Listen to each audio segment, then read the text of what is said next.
avant de commencer mon numéro... Oh là là! Je voudrais saluer ma petite maman adoptive, celle qui a 101 ans, la belle Rachel. Puis aussi, on a un invité spécial aujourd'hui.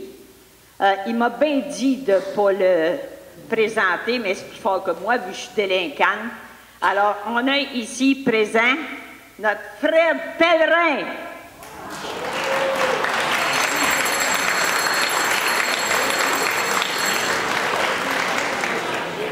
Hey, les amis, êtes-vous à un concours de menterie? Fred, il n'est pas là. C'était juste pour me déstresser un petit peu. Bon, moi, je suis née et élevée sur une ferme dans le 5e rang à Sainte-Gertrude. Si tu te donnes à passer là aujourd'hui, tu vas voir ça de l'environnement, il y en a encore en masse en masse. Une famille de 11 enfants. Mon père puis ma mère, Gracia puis Oscar, du bien bon monde. Ma mère disait que mon père avait qu'un défaut, c'est qu'il fumait à pipe. Il cultivait son propre tabac en plus de ça. Aussi chez nous, 2 fois par année, en automne puis au printemps, il passait une espèce de pédaleur, on appelait Jack Assam. Je pense que c'était une espèce de juif à quelque part. Alors, dans son vieux panel, il vendait plein d'affaires, du linge, de la vaisselle, des outils. Puis au printemps, il vendait aussi des grains de semences. Fait qu'un bon printemps, il arrive chez nous, il demande à mon père, il dit, toi, M. Rowe, il dit, t'as grand terrain, puis il dit, t'es bon à cultiver le tabac. Il dit, je sais pas si tu voudrais m'en cultiver pour moi. Il dit, j'ai reçu un nouveau grain de tabac, du poteau, là.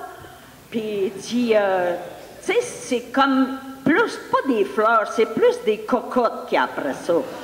Puis il dit, tu vas voir ça que c'est payant, bien plus payant que tes petites vaches laitières. Mais là, mon père, il dit, je sais pas, là. Ma mère a dit, envoie donc, elle dit, tu veux t'acheter un tracteur, là, tu mettras ça dessus. Fait que mon père se lance dans la culture du poteau. Et puis c'est vrai que c'est payant. Au bout d'une coupe de récolte, mon père était capable de s'acheter son tracteur. Seconde main. Tu sais, les Alice Chalmers, les petits trous collés en avant, là. On avait toujours peur que mon père fasse le tour à toi fois qu'il embarquait dessus. Mais il était heureux sur son tracteur, pas possible. Mais dans son honnêteté, mon père, il n'avait jamais goûté au poteau.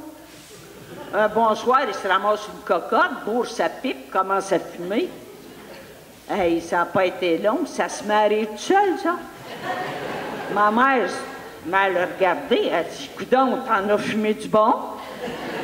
Vous le saviez peut-être pas, mais c'est ma mère qui a parti ça, l'expression t'en as fumé du bon.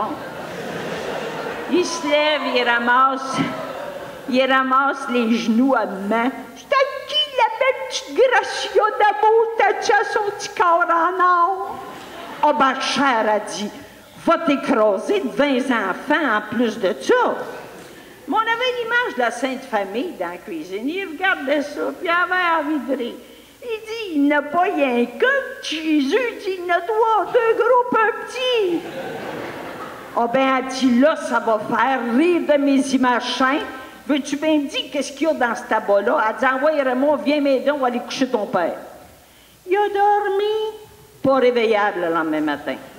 Mais le soir, ma mère, elle avait son assemblée de fermières au village. Un bouquet de femmes autour de la table. Ma mère arrive là en panique. Elle dit, mon Oscar m'a fourré toute une venette hier au soir. Il cultive du tabac d'une espèce de Jack Assam, là. Je sais pas qu'est-ce qu'il y a là-dedans. En tout cas, il est venu fou comme tout. On savait plus quoi faire avec. Elle dit, je sais pas qu'est-ce qui va nous arriver. Là, la peur me prend. Je sais plus à qui me plaindre. Hein? Ce que ma mère ne savait pas, c'est qu'une vingtaine de femmes qui pognent la paroisse le lendemain, ça va aussi vite que Facebook, ça. Fait que c'est venu aux oreilles de la police du temps, Charles-Henri Cormier, Bécancourt. Alors, il connaissait bien mon père, il avait marié une petite Massée pas loin de chez nous. Puis ils étaient chums aussi ensemble. Alors, dans la semaine, qui c'est qui reçoit chez nous? Charles-Henri.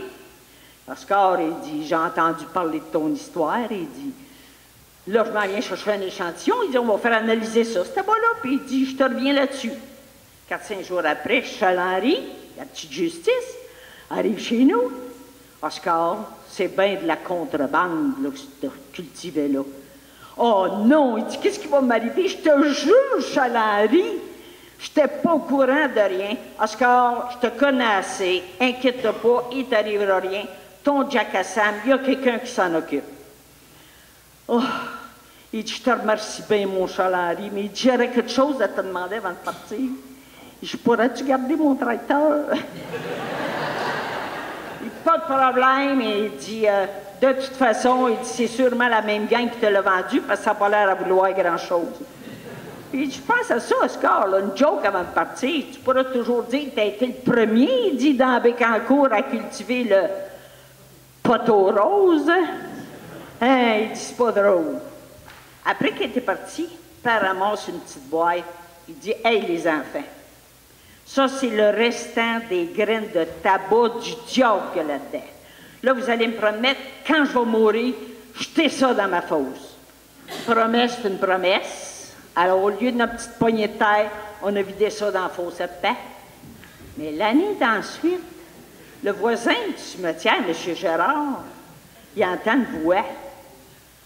« Oscar, ton tabac n'est pas mort, on en fume encore. » « Oscar, ton tabac n'est pas mort, on en fume encore. » Vous voulez pas me croire, hein? Passez là au cimetière à Sainte-Gertrude, le soir à Brunante, là, il y a une petite boucane blanche qui monte du côté droit. Vous allez voir ça que le fun est poigné.